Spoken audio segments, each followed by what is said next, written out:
Dapat pala yan. Ay, nakulo ko talaga. Ito na lang. 1, 2, 3, 4, 5, 6. Suka ito mga pilato ko sa'yo.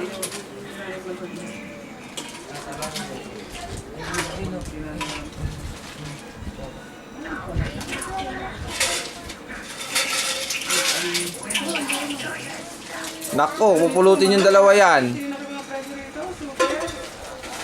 Halatang-halata na. Eh, dito iba kasi eh.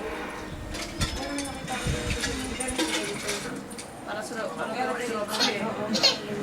O, 5. Wala akong nakita ang ganito. Pag ganito, nasa bowl na to. Ito ako bibili nila. Pag ganito. Ginaw? Sabi ko, ano yung sa tayo ko? Ilagay mo lang sa isang ano yun eh. Wala nang tayo bumili eh. Kinabukasan, pag tinong. Hindi ka lang naman siyang gabi. Hindi ka kami